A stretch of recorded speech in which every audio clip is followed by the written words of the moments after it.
ਨਮਸਕਾਰ, ਓਮ ਸ਼ਾਂਤੀ ਤੇ ਨਾਲੇ ਸਤਿ ਸ੍ਰੀ ਅਕਾਲ।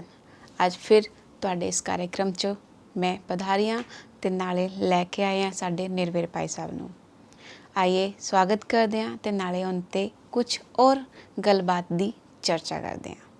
ਭਾਜੀ, ਤੁਹਾਡਾ ਸਤਿਗੁਰੂ ਕਰਤਾ ਪੁਰਖ 'ਚ ਬਹੁਤ ਬਹੁਤ ਧੰਨਵਾਦ ਜੀ। ਸਤਿ ਸ੍ਰੀ ਅਕਾਲ ਭਾਜੀ। ਇੱਕ ਮਾਤਾ ਹੈ, ਉਹ ਬੋਲਦੇ ਕਿ ਮੁਰਲੀ 'ਚ ਆਉਂਦਾ ਕਿ ਅੰਮਾ ਮਰੇ ਤਾਂ ਵੀ ਹਲਵਾ ਖਾਓ ਤੇ ਬੀਬੀ ਮਰੇ ਤਾਂ ਵੀ ਹਲਵਾ ਖਾਓ। ਇਹਦਾ ਅਰਥ ਕੀ ਹੋਇਆ ਗਿਆਨ ਦੇ ਮਾਰਗ 'ਚ? ਇਹਦਾ ਅਰਥ ਬੜਾ ਸਿੱਧਾ ਹੀ ਸਭ ਜਾਣਦੇ ਨੇ। ਆਪਣੇ ਲੌਕਿਕ ਘਰਾਂ 'ਚ ਕੋਈ ਨਾ ਕੋਈ ਬਜ਼ੁਰਗ ਹੁੰਦੇ ਆ, ਕੋਈ ਬਿਮਾਰੀ ਇਹੋ ਜਿਹੀ ਹੋ ਜਾਂਦੀ ਹੈ ਤੇ ਸਰੀਰ ਤੇ ਛੱਡਦੇ ਆ। ਹੁਣ ਸਾਡੇ ਪਿੰਡਾਂ ਥੋੜ੍ਹੇ ਜਿਹੇ ਰਿਵਾਜ ਇਹੋ ਜਿਹੇ ਸੀ ਕਿ ਜਦੋਂ ਕੋਈ ਭਾਵੇਂ ਬਜ਼ੁਰਗ ਵੀ ਸਰੀਰ ਛੱਡੇ ਤਾਂ ਵੀ ਜੋ ਰਿਸ਼ਤੇਦਾਰ ਖਾਸ ਉਹਨਾਂ ਘਰਾਂ 'ਚੋਂ ਲੇਡੀਜ਼ ਕਾਲਾ ਕੱਪੜਾ ਪਹਿਨ ਕਰਕੇ ਇਕੱਠੇ ਹੋ ਕਰਕੇ ਔਰ ਉਹ ਆਉਂਦੇ ਸੀ ਜੀ। ਔਰ ਹੁਣ ਮੈਂ ਉਹਨੂੰ ਕੀ ਨਾਂ ਦਿਆਂ, ਮਤਲਬ ਉਹ ਬੜਾ ਇੱਕ ਮਾਹੌਲ ਇਹੋ ਜਿਹਾ ਹੁੰਦਾ ਸੀ ਜਿਹੜਾ ਅੱਛੇ ਵਾਲੇ ਵਿਅਕਤੀ ਬੈਠੇ ਕੋਈ ਹੋਣਗੇ ਉਹਨਾਂ ਨੂੰ ਵੀ ਰੁਲਾ ਦੇਣਗੇ। ਉਹ ਆਤਮਾ ਦੀ ਮਹਿਮਾ ਵੀ ਕਰਨਗੇ ਜੋ ਚਲੀ ਗਈ, ਪਰ ਨਾਲ ਨਾਲ ਉਹ ਰੋਣਾ ਵੀ ਹੋਏਗਾ, ਥੋੜ੍ਹਾ ਸਿਆਪਾ ਵੀ ਕਰਦੇ ਸੀ ਇਸ ਤਰ੍ਹਾਂ ਮਾਰ ਮਾਰ ਕਰਕੇ। ਅਤੇ ਉਹ ਬੜੀ ਅਜੀਬ ਜਿਹੀ ਗੱਲਾਂ ਲੱਗਦੀਆਂ ਸੀ, ਬਹੁਤ ਪੁਰਾਣੀਆਂ ਗੱਲਾਂ ਹੀ ਇਹ। ਲੇਕਿਨ ਹੁਣ ਜਦੋਂ ਸਾਨੂੰ ਗਿਆਨ ਮਿਲਿਆ ਹੀ ਅਤੇ ਗਿਆਨ ਮਿਲਣ ਤੋਂ ਬਾਅਦ ਬੜਾ ਇਹਦੇ 'ਚ ਬਾਬਾ ਨੇ ਬਹੁਤ ਪਿਆਰ ਨਾਲ ਸਮਝਾ ਦਿੱਤਾ ਕਿ ਜੋ ਆਤਮਾ ਗਈ ਉਦੋਂ ਉਹ ਆਪਣਾ ਸ੍ਰੇਸ਼ਟ ਕਰਮਾਂ ਦਾ ਇਹ ਫਲ ਉਹਨਾਂ ਨੂੰ ਜ਼ਰੂਰ ਮਿਲਦਾ ਹੀ। ਇਸ ਕਰਕੇ ਉਹ ਜਾ ਕਰਕੇ ਨਏ ਘਰ 'ਚ ਜਨਮ ਲੈਂਦੀ ਹੈ ਔਰ ਫਿਰ ਆਪਣੀ ਜੀਵਨ ਯਾਤਰਾ ਸ਼ੁਰੂ ਕਰਦੀ ਹੈ। ਅਤੇ ਇਸ ਕਰਕੇ ਸ਼ੋਕ, ਰੋਣਾ ਧੋਣਾ ਇਹ ਨਹੀਂ ਚਾਹੀਦਾ। ਇੱਕ ਤਾਂ ਇਹ ਸਾਈਡ ਹੈ। ਦੂਸਰੀ ਸਾਈਡ ਇਹ ਵੀ ਹੈ ਕਿ ਜਦੋਂ ਅਸੀਂ ਕਿਸੇ ਗਈ ਹੋਈ ਆਤਮਾ ਵਾਸਤੇ ਦੁਖੀ ਹੁੰਦੇ ਹਾਂ, ਰੋਂਦੇ ਹਾਂ, ਅਤੇ ਸਾਡੇ ਉਹ ਦੁੱਖ ਵਾਲੇ ਵਾਈਬ੍ਰੇਸ਼ਨ ਵੀ ਉਹ ਆਤਮਾ ਨੂੰ ਪਹੁੰਚਦੇ ਆ। ਉਹ ਜਿੱਥੇ ਵੀ ਹੋਏਗੀ ਉਹਨਾਂ ਨੂੰ ਵੀ ਉਹ ਵਾਈਬ੍ਰੇਸ਼ਨ ਸ਼ਾਂਤ ਨਹੀਂ ਰਹਿਣ ਦੇਣਗੇ, ਉਹ ਵੀ ਦੁੱਖ ਦੇ ਕਾਰਨ ਹਲਚਲ 'ਚ ਆ ਜਾਏਗੀ। ਅਤੇ ਜੋ ਆਤਮਾ ਸਰੀਰ ਛੱਡ ਕੇ ਗਈ ਹੈ ਉਹਨਾਂ ਦੇ ਵਾਸਤੇ ਸਾਡੇ ਜਿਹੜੇ ਵਿਚਾਰ ਹੈ ਉਹ ਬਹੁਤ ਹੀ ਸੁੰਦਰ, ਸ਼ੁਭ ਔਰ ਗਿਆਨਵਾਨ ਵਿਚਾਰ ਹੋਣੇ ਚਾਹੀਦੇ ਹੈ। ਔਰ ਉਹਦੇ ਵਾਸਤੇ ਪਰਮਾਤਮਾ ਸ਼ਿਵ ਨੂੰ ਯਾਦ ਕਰਨਾ, ਸ਼ਿਵ ਬਾਬਾ ਦੇ ਨਾਲ ਮਨ ਲਗਾਉਣਾ ਔਰ ਮਨ 'ਚ ਗਈ ਹੋਈ ਆਤਮਾ ਦੇ ਵਾਸਤੇ ਬਹੁਤ ਸ਼ੁਭ ਵਿਚਾਰਾਂ ਦੇ ਵਾਈਬ੍ਰੇਸ਼ਨ ਉਹਨਾਂ ਨੂੰ ਭੇਜਣਾ, ਤਾਂ ਕਿ ਉਹ ਆਤਮਾ ਜਿੱਥੇ ਵੀ ਹੋਏ ਉਹ ਸੁਖੀ ਰਹੇ, ਸ਼ਾਂਤ ਰਹੇ, ਉਹਨੂੰ ਕੋਈ ਦੁੱਖ ਜਾਂ ਸਾਡੀ ਕੋਈ ਦੁੱਖ ਦਰਦ ਦੀ ਗੱਲ ਉਹਨਾਂ ਤਾਈਂ ਨਾ ਪਹੁੰਚੇ, ਉਹ ਬਿਹਤਰ ਹੈ। ਇਸ ਕਰਕੇ ਇਸ ਚੀਜ਼ ਦਾ ਬੜਾ ਧਿਆਨ ਰੱਖੀਦਾ। ਉਹ ਬਾਬਾ ਨੇ ਥੋੜ੍ਹਾ ਰਮਣੀਕ ਤਰੀਕੇ ਨਾਲ ਕਹਿ ਦਿੱਤਾ, ਅੰਮਾ ਮਰੇ ਤਾਂ ਵੀ ਹਲਵਾ ਖਾਓ ਭੋਗ ਤੇ ਲੱਗਦਾ ਹੀ ਆ, ਤੁਹਾਨੂੰ ਪਤਾ ਹੀ ਹੈ, ਕੜਾਹ ਪ੍ਰਸਾਦ ਤੇ ਬਣਾਉਣਗੇ ਹੀ। ਲੇਕਿਨ ਕਹਿਣ ਦਾ ਭਾਵ ਇਹੀ ਹੈ ਕਿ ਜਦੋਂ ਕੋਈ ਸਰੀਰ ਛੱਡਦਾ ਈ ਤੇ ਤੁਸੀਂ ਰੋ ਕਰਕੇ ਦੁੱਖ ਦੇ ਆਪਣੇ ਇਜ਼ਹਾਰ ਦੇ ਨਾਲ ਉਸ ਆਤਮਾ ਨੂੰ ਇਹੋ ਜਿਹੇ ਵਾਈਬ੍ਰੇਸ਼ਨ ਨਾ ਭੇਜੋ, ਬਲਕਿ ਤੁਸੀਂ ਸ਼ਿਵ ਬਾਬਾ ਦੇ ਨਾਲ ਮਨ ਲਗਾ ਕੇ ਉਸ ਆਤਮਾ ਦੇ ਵਾਸਤੇ ਬੜੀ ਸ਼ੁਭ ਭਾਵਨਾ ਦੇ ਵਾਈਬ੍ਰੇਸ਼ਨ ਭੇਜੋ, ਤਾਂ ਕਿ ਉਹ ਜਿੱਥੇ ਵੀ ਹੋਏ, ਜਿਸ ਵੀ ਘਰ 'ਚ ਜਨਮ ਲਿਆ ਹੋਏ, ਤੇ ਉੱਥੇ ਉਹ ਸਦਾ ਸੁਖੀ ਰਹੇ ਔਰ ਆਪਣੇ ਘਰ ਵਾਲਿਆਂ ਨੂੰ ਵੀ ਸਦਾ ਖੁਸ਼ ਰੱਖੇ, ਸੁਖੀ ਰੱਖੇ। ਕਿਉਂਕਿ ਬੱਚਾ ਕਿਤੇ ਵੀ ਜਨਮੇਗਾ ਤੇ ਮਾਂ-ਬਾਪ ਨੂੰ, ਰਿਸ਼ਤੇਦਾਰਾਂ ਨੂੰ ਖੁਸ਼ੀ ਤਾਂ ਬਹੁਤ ਹੁੰਦੀ ਹੈ, ਲੇਕਿਨ ਉਹ ਬੱਚਾ ਅਗਰ ਖੁਦ ਖੁਸ਼ ਨਹੀਂ ਰਹਿੰਦਾ ਤੇ ਫਿਰ ਤੁਸੀਂ ਸੋਚ ਸਕਦੇ ਹੋ ਉਹਦਾ ਅਸਰ ਮਾਂ-ਬਾਪ 'ਤੇ ਵੀ ਪਏਗਾ, ਹੋਰ ਭਾਈ ਭੈਣਾਂ 'ਤੇ ਵੀ ਪਏਗਾ। ਅਤੇ ਇਸ ਕਰਕੇ ਬਾਬਾ ਨੇ ਥੋੜ੍ਹਾ ਜਿਹਾ ਰਮਣੀਕ ਢੰਗ ਨਾਲ ਇਹ ਕਿਹਾ ਹੀ ਕਿ ਅੰਮਾ ਮਰੇ ਤਾਂ ਵੀ ਹਲਵਾ ਖਾਓ, ਬੀਵੀ ਮਰੇ ਤਾਂ ਵੀ ਹਲਵਾ ਖਾਓ। ਲੇਕਿਨ ਤੁਸੀਂ ਇਸ ਨੂੰ ਜ਼ਿਆਦਾ ਸੀਰੀਅਸ ਨਾ ਲੈਣਾ, ਇਹ ਤਾਂ ਹੱਸੀ 'ਚ ਕਿਹਾ ਹੀ ਬਾਬਾ ਨੇ। ਬਾਕੀ ਹਲਵਾ ਖਾਣ ਦਾ ਮਤਲਬ ਇਹੀ ਹੈ ਕਿ ਅਸੀਂ ਬੜੀ ਸ਼ੁਭ ਭਾਵਨਾ ਨਾਲ ਜਿਹੜੀ ਆਤਮਾ ਅਗਲੇ ਜਨਮ 'ਚ ਗਈ ਹੈ ਉਹਦੇ ਵਾਸਤੇ ਬਹੁਤ ਆਪਣੇ ਦਿਲ ਦੀ ਦੁਆ ਉਹਨਾਂ ਨੂੰ ਦਿੰਦੇ ਰਹੀਏ। ਬਸ ਮੈਂ ਤੁਹਾਡਾ ਕਹਿਣੇ ਦਾ ਮਤਲਬ ਇਹ ਹੈ ਕਿ ਜਿਹੜੀ ਆਤਮਾ ਸਰੀਰ ਛੱਡਦੀ ਉਹਨੂੰ ਅਸੀਂ ਯਾਦ ਕਰੀਏ ਤਾਂ ਅੱਗੇ ਵੀ ਜਾ ਕੇ ਪਰੇਸ਼ਾਨ ਹੁੰਦੀ ਔਰ ਦੂਜੀ ਆਤਮਾ ਨੂੰ ਵੀ ਪਰੇਸ਼ਾਨ ਕਰਦੀ। ਸਿਰਫ ਯਾਦ ਕਰਨ ਨਾਲ ਨਹੀਂ, ਅਗਰ ਅਸੀਂ ਦੁਖੀ ਹੋ ਕਰਕੇ ਯਾਦ ਕਰਦੇ, ਅਗਰ ਅਸੀਂ ਪਿਆਰ ਨਾਲ ਯਾਦ ਕਰਦੇ ਹਾਂ ਔਰ ਅਸੀਂ ਆਪਣੇ ਬਾਬਾ ਦੀ ਯਾਦ ਦੇ ਪ੍ਰਕੰਪਨ ਉਸ ਆਤਮਾ ਨੂੰ ਭੇਜਦੇ ਹਾਂ ਤੇ ਉਹ ਤੇ ਉਹਨੂੰ ਬਹੁਤ ਸ਼ਾਂਤੀ ਦੇਗੀ, ਸੁਖ ਦੇਗੀ। ਜੀ ਭਾਜੀ, ਬਿਲਕੁਲ। ਅਗਲਾ ਪ੍ਰਸ਼ਨ ਹੈ ਕਿ ਕਿਆ ਗੀਤਾ ਗਿਆਨ ਜਿਹੜਾ ਹੈ ਉਹ ਦੁਆਪਰ ਯੁੱਗ ਦੇ ਅੰਤ 'ਚ ਦਿੱਤਾ? ਇਹ ਕਿਹਨੇ ਦਿੱਤਾ ਗੀਤਾ ਗਿਆਨ? ਕਿਉਂਕਿ ਜਿਹਨੇ ਜੇ ਪ੍ਰਸ਼ਨ ਭੇਜਿਆ ਉਹ ਬੋਲਦੇ ਅਸੀਂ ਕ੍ਰਿਸ਼ਨ ਨੂੰ ਮੰਨਦੇ, ਬੋਲਦੇ ਕਿ ਗੀਤਾ ਗਿਆਨ ਕ੍ਰਿਸ਼ਨ ਨੇ ਦਿੱਤਾ, ਔਰ ਬ੍ਰਹਮਾ ਕੁਮਾਰੀ ਬੋਲਦੇ ਕਿ ਗੀਤਾ ਗਿਆਨ ਸ਼ਿਵ ਨੇ ਦਿੱਤਾ। ਇਹ ਦੋਨੋਂ ਜੋ ਫਰਕ ਕੀ ਹੈ?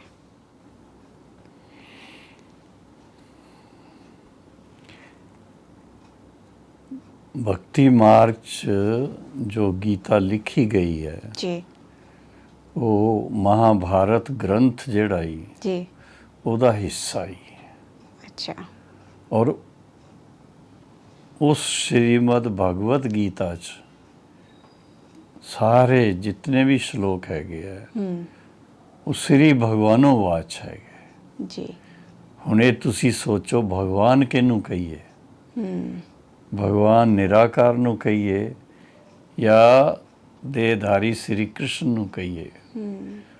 ਕਿਉਂਕਿ ਸ੍ਰੀ ਕ੍ਰਿਸ਼ਨ ਉਹ ਗੀਤਾ ਗਿਆਨ ਦੇ ਅਭਿਆਸ ਦੇ ਨਾਲ ਸ੍ਰੀ ਕ੍ਰਿਸ਼ਨ ਬਣਿਆ ਸੀ। ਜੀ, ਜੀ। ਔਰ ਸ੍ਰੀ ਕ੍ਰਿਸ਼ਨ ਸਾਰੇ ਸੰਸਾਰ 'ਚ ਸਭ ਤੋਂ ਸ੍ਰੇਸ਼ਟ ਆਤਮਾ ਹੈ ਜਿਸ ਨੇ ਸਰੀਰ ਲੈ ਕਰਕੇ ਔਰ ਇਸ ਦੁਨੀਆ 'ਚ ਰਾਜ ਕੀਤਾ ਹੀ ਸਤਯੁਗ 'ਚ।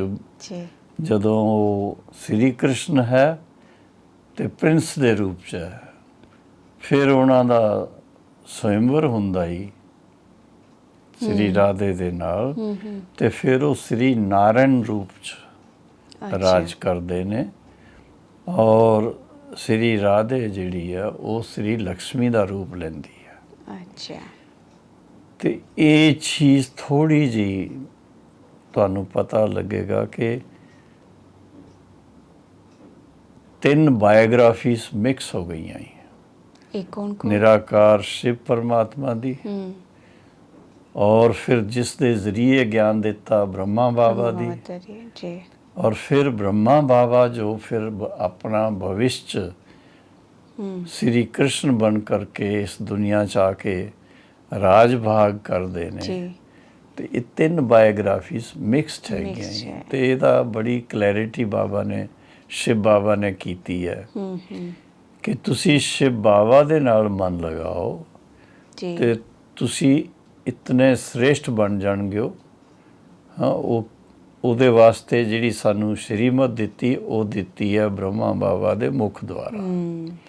ਔਰ ਅਸੀਂ ਅਗਰ ਉਸ ਸ਼੍ਰੀਮਤ ਦੇ ਅਨੁਸਾਰ ਆਪਣੇ ਜੀਵਨ 'ਚ ਸ੍ਰੇਸ਼ਟ ਕਰਮ ਕਰੀਏ ਤੇ ਸ੍ਰੇਸ਼ਟ ਕਰਮਾਂ ਦਾ ਫਲ ਹੈ ਸ੍ਰੇਸ਼ਟ ਪਦ ਦੀ ਪ੍ਰਾਪਤੀ। ਔਰ ਉਹ ਸ੍ਰੇਸ਼ਟ ਪਦ ਦੀ ਪ੍ਰਾਪਤੀ ਹੈ ਨਰ ਤੋਂ ਸ੍ਰੀ ਨਾਰਾਇਣ ਬਣਨਾ, ਨਾਰੀ ਤੋਂ ਸ੍ਰੀ ਲక్ష్ਮੀ ਬਣਨਾ। ਔਰ ਬਚਪਨ 'ਚ ਉਹੀ ਸ੍ਰੀ ਰਾਧੇ ਔਰ ਸ੍ਰੀ ਕ੍ਰਿਸ਼ਨ ਕਹਾਉਂਦੇ ਆ ਜੀ। ਤੇ ਗੀਤਾ ਗਿਆਨ शिव ने दिता। गीता ज्ञान देन वाला, क्योंकि श्री भगवानो वाच भगवान किनू कहिए शिव नू। फिर जी भाजी अगला प्रश्न है कि भगवान बोलते कि परमात्मा दा संदेश सर्व आत्मा नू दिओ ता मुक्ति दा अनुभव पाओगे ते जीवन मुक्ति दा भी अनुभव पाओगे। हर आत्मा दा जन्म सिद्ध अधिकार है। पर साडा प्रश्न ये है कि क्या सर्व आत्मा नू परमात्मा दा संदेश मिलूगा? यदि मिलदा तो वो किद्दां मिलना? क्या असी ब्रह्मा कुमारी दे द्वारा ही मिलूंगा या कोई और जरिया भी है? नहीं, ब्रह्मा कुमारी खास ਉਹਦੇ ਤੇ ਫੋਕਸ ਕਰ ਰਹੀਆਂ ਹੀ ਕਿ ਅਸੀਂ ਇਹ ਸਭ ਨੂੰ ਸੰਦੇਸ਼ ਦੇਣਾ ਹੀ। ਲੇਕਿਨ ਲੱਖਾਂ ਕਰੋੜਾਂ ਭਾਈ ਭੈਣ ਹੈਗੇ ਆ ਜਿਹੜੇ ਬ੍ਰਹਮਾ ਕੁਮਾਰੀ ਦੇ ਸੰਪਰਕ 'ਚ ਆ ਕਰਕੇ ਉਹਨਾਂ ਨੇ ਇਹ ਗਿਆਨ ਸੁਣਿਆ ਹੀ ਤੇ ਉਹ ਵੀ ਨਿਮਿਤ ਬਣਦੇ ਆ ਦੂਸਰਿਆਂ ਤਾਈਂ ਇਹ ਗਿਆਨ ਸੁਣਾਉਣ ਵਾਸਤੇ। ਔਰ ਉਹ ਸੰਦੇਸ਼ ਦੂਸਰਿਆਂ ਨੂੰ ਪਹੁੰਚਾ ਰਹੇ ਆ। ਔਰ ਇਸ ਤੋਂ ਇਲਾਵਾ ਜਿਸ ਤਰ੍ਹਾਂ ਹੁਣ ਤੁਸੀਂ ਇਹ ਟੈਲੀਵਿਜ਼ਨ ਦੇ ਪ੍ਰੋਗਰਾਮ ਵਾਸਤੇ ਰਿਕਾਰਡਿੰਗ ਕਰ ਰਹੇ ਹੋ, ਟੈਲੀਵਿਜ਼ਨ ਦੇ ਜ਼ਰੀਏ ਸੰਦੇਸ਼ ਪਹੁੰਚੇਗਾ, ਅਖਬਾਰਾਂ ਦੇ ਜ਼ਰੀਏ ਸੰਦੇਸ਼ ਪਹੁੰਚਦਾ ਹੀ, ਰੇਡੀਓ ਦੇ ਜ਼ਰੀਏ ਸੰਦੇਸ਼ ਪਹੁੰਚਦਾ ਹੀ। ਤੇ ਬਾਬਾ ਨੇ ਜੋ ਕਿਹਾ ਹੈ ਕਿ ਵਿਨਾਸ਼ ਹੋਣ ਤੋਂ ਪਹਿਲੇ ਮੇਰੇ ਜਿਤਨੇ ਵੀ ਬੱਚੇ ਇਸ ਸੰਸਾਰ 'ਚ ਹੈਗੇ ਸਭ ਨੂੰ ਇਹ ਸੰਦੇਸ਼ ਮਿਲਣਾ ਹੀ।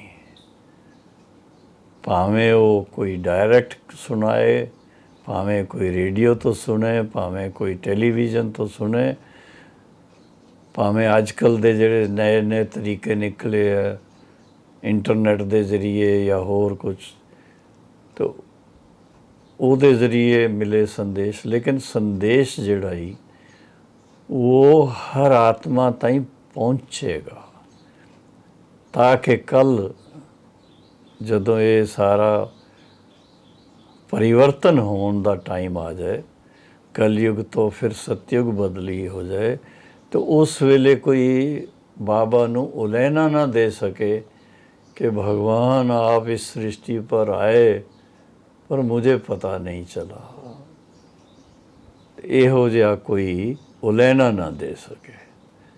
ਇਸ ਕਰਕੇ ਬਾਬਾ ਆਪਣੇ ਬੱਚਿਆਂ ਦੇ ਜ਼ਰੀਏ ਖਾਸ ਕਹਿ ਰਹੇ ਨੇ, ਬਾਰ-ਬਾਰ ਕਹਿ ਰਹੇ ਨੇ ਕਿ ਸਭ ਨੂੰ ਇਹ ਬਾਬਾ ਦਾ ਸੰਦੇਸ਼ ਪਹੁੰਚਾਓ, ਕਿਉਂਕਿ ਹਰੇਕ ਦਾ ਹੱਕ ਹੈ ਪਰਮਾਤਮਾ ਦੇ ਕੋਲੋਂ, ਸ਼ਿਵ ਬਾਬਾ ਦੇ ਕੋਲੋਂ ਮੁਕਤੀ ਔਰ ਜੀਵਨ ਮੁਕਤੀ ਦਾ ਆਪਣਾ ਵਰਸਾ ਪ੍ਰਾਪਤ ਕਰਨਾ।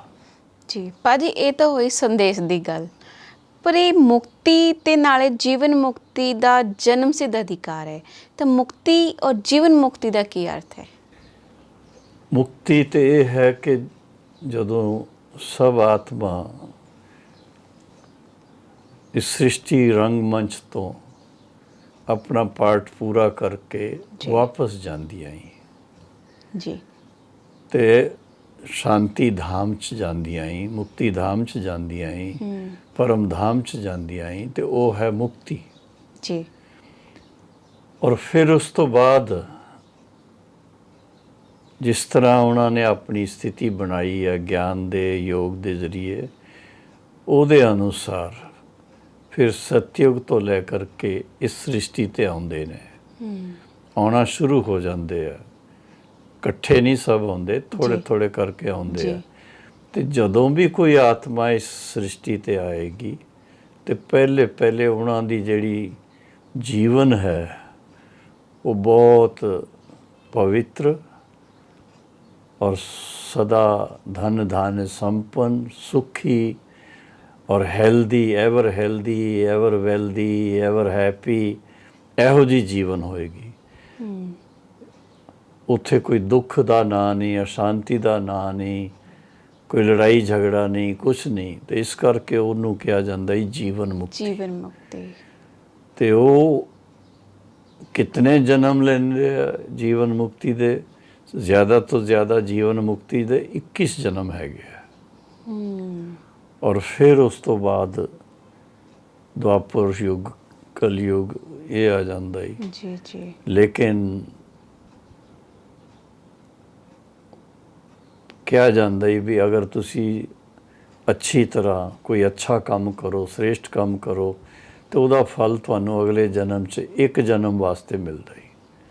ਉਹ ਜਿਹੜਾ ਹੁਣ ਹੁੰਦਾ ਹੁਣ ਇਹ ਪੁਰਸ਼ੋਤਮ ਸੰਗਮ ਯੁੱਗ 'ਤੇ ਜੀ ਜਦੋਂ ਪਰਮਾਤਮਾ ਪਿਤਾ ਖੁਦ ਆ ਕਰਕੇ ਸਾਨੂੰ ਗਾਈਡ ਕਰ ਰਹੇ ਆ, ਸ਼੍ਰੀਮਤ ਦੇ ਰਹੇ ਆ, ਅਗਰ ਅਸੀਂ ਸ਼੍ਰੀਮਤ ਦਾ ਪੂਰਾ ਪਾਲਨ ਕਰੀਏ, ਉਹਨਾਂ ਦੀ ਸ਼੍ਰੀਮਤ ਦੇ ਅਨੁਸਾਰ ਆਪਣੇ ਕਰਮਾਂ ਨੂੰ ਸ੍ਰੇਸ਼ਟ ਬਣਾਈਏ, ਤੇ 21 ਜਨਮ ਵਾਸਤੇ ਅਸੀਂ ਜੀवन मुक्ति प्राप्त करते हैं। जी। तो भाजी जितनी भी आत्माएं हैं वो सारी परम धाम च कितने समय तक रुकदी? जाके थोड़ी देर रुकना फिर तुरंत जन्म लेना या क्या?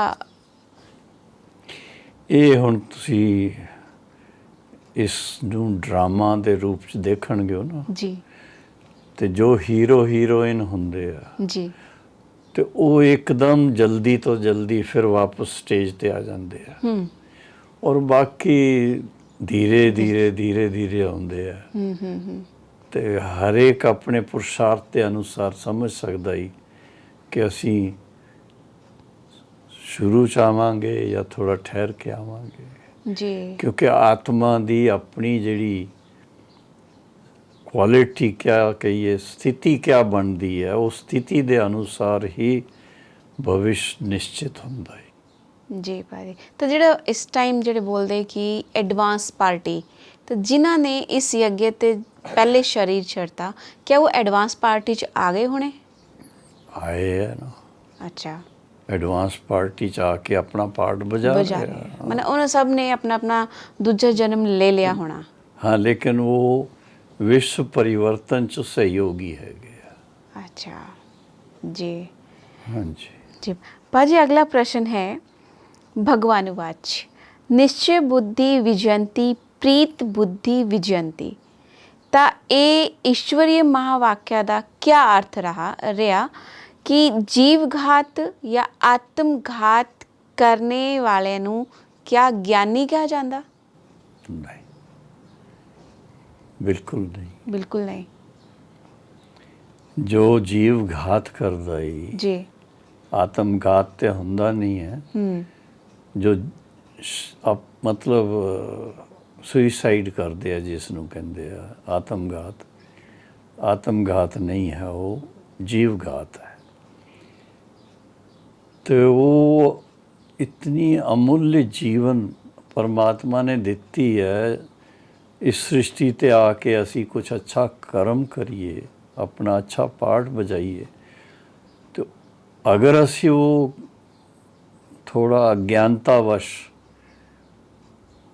ਗੁੱਸੇ 'ਚ ਆ ਕਰਕੇ ਜਾਂ ਕੋਈ ਕਾਰਨ ਹੈਰਾਨ ਹੋ ਕਰਕੇ ਡਿਪਰੈਸ਼ਨ 'ਚ ਜਾ ਕਰਕੇ ਆਪ ਘਾਤ ਕਰ ਦਿੱਤਾ, ਤੇ ਉਹ ਕੋਈ ਸ੍ਰੇਸ਼ਟ ਕਰਮ ਤਾਂ ਨਹੀਂ ਕੀਤਾ ਨਾ। ਜੀ।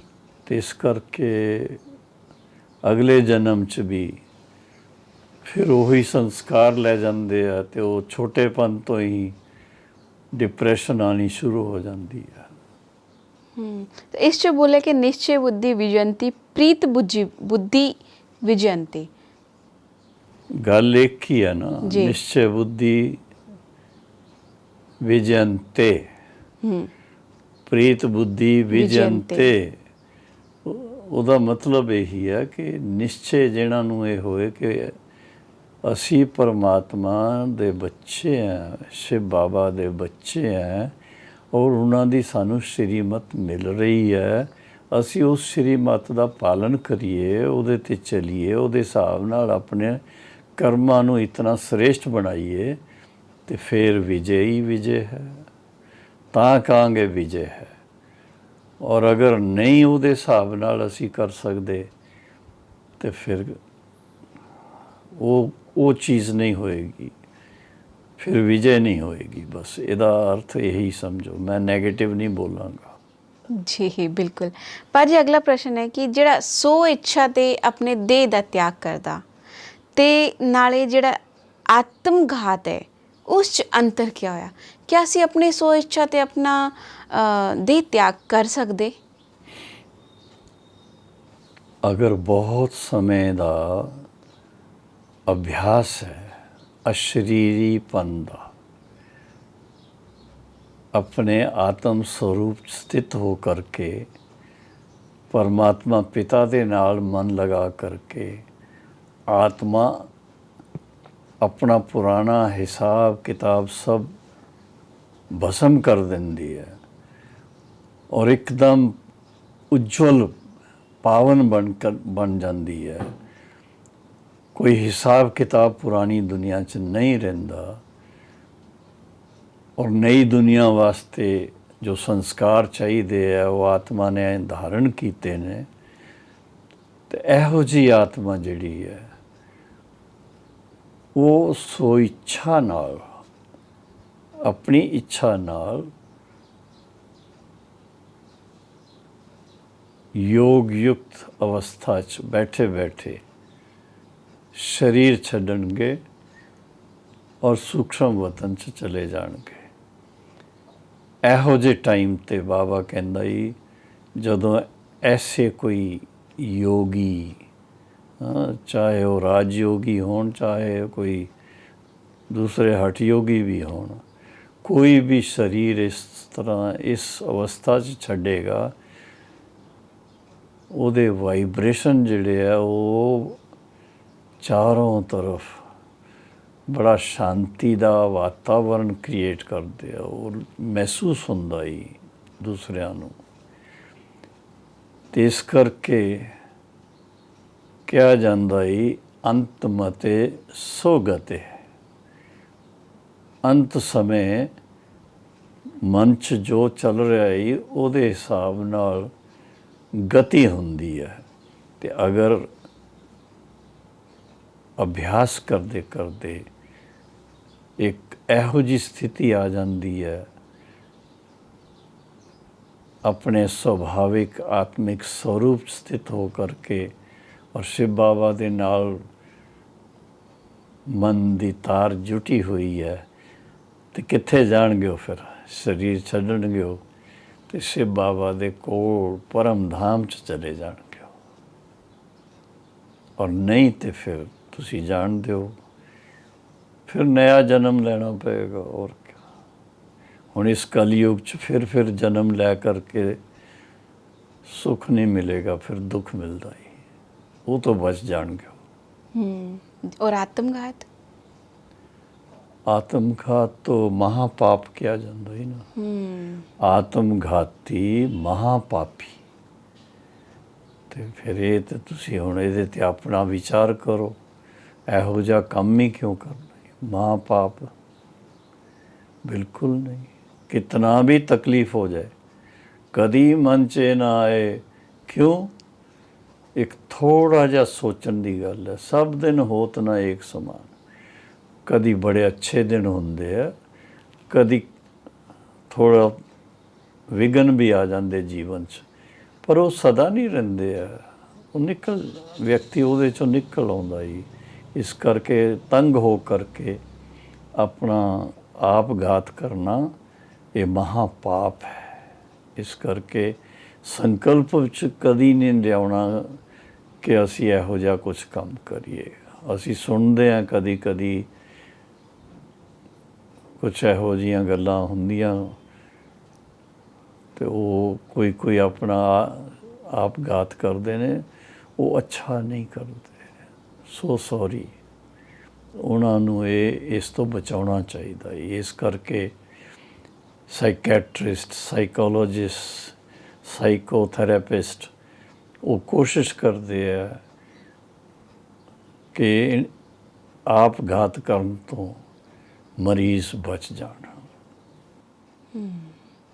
ਜੀ ਭਾਜੀ, ਅੱਜ ਤੁਸੀਂ ਸਾਨੂੰ ਤੇ ਮੈਨੂੰ ਤੇ ਮੇਰੇ ਦਰਸ਼ਕਾਂ ਨੂੰ ਗੀਤਾ ਗਿਆਨ ਦੇ ਬਾਰੇ 'ਚ ਸਾਨੂੰ ਸਮਝਾਇਆ, ਔਰ ਪਰਮਾਤਮਾ ਦੇ ਸੰਦੇਸ਼ ਕਿ ਸਰਵਾਤਮਾ ਨੂੰ ਕਿੱਦਾਂ ਦੇਈਏ ਅਸੀਂ, ਅਤੇ ਨਾਲੇ ਤੁਸੀਂ ਇੱਕ ਆਤਮਘਾਤ ਅਤੇ ਜੀਵਘਾਤ ਦੇ ਬਾਰੇ 'ਚ ਸਾਨੂੰ ਵੀ ਦੱਸਿਆ। ਤੁਸੀਂ ਅੱਜ ਬਹੁਤ ਹੀ ਗੂੜ੍ਹੀਆਂ ਗੱਲਾਂ, ਗੂੜ੍ਹੀਆਂ ਗਿਆਨ ਦੇ ਸਾਡੇ ਨਾਲ ਚਰਚਾ ਕੀਤੀ। ਤੁਸੀਂ ਸਤਿਗੁਰੂ ਕਰਤਾ ਪੁਰਖ 'ਚ ਬਹੁਤ ਸਾਰੇ ਪ੍ਰਸ਼ਨਾਂ ਦੇ ਹੱਲ ਦਿੰਦੇ। ਤੁਹਾਡਾ ਬਹੁਤ ਬਹੁਤ ਧੰਨਵਾਦ ਅਤੇ ਨਾਲੇ ਸਤਿ ਸ੍ਰੀ ਅਕਾਲ। ਮੈਂ ਤੇ ਕਹਾਂਗਾ ਮੇਰੇ ਭਾਈ ਭੈਣ ਜੋ ਵੀ ਇਹ ਪ੍ਰੋਗਰਾਮ ਦੇਖ ਰਹੇ ਹੈ, ਸੁਣ ਰਹੇ ਹੈ, ਉਹਨਾਂ ਦੇ ਜ਼ਰੀਏ ਹੋਰ ਵੀ ਲੋਕਾਂ ਨੂੰ ਬਹੁਤ ਫਾਇਦਾ ਹੋਏਗਾ। ਇਹ ਮੇਰੇ ਵਾਸਤੇ ਬੜਾ ਸੁਭਾਗਯ ਹੈ। ਬਹੁਤ ਆਭਾਰੀ ਹਾਂ ਕਿ ਮੈਨੂੰ ਇਹ ਚਾਂਸ ਮਿਲਦਾ ਹੀ ਕੁਛ ਨਾ ਕੁਛ ਅਧਿਆਤਮਿਕ ਸੇਵਾ ਕਰਨ ਵਾਸਤੇ। ਤੇ ਓਮ ਸ਼ਾਂਤੀ, ਸਤਿ ਸ੍ਰੀ ਅਕਾਲ।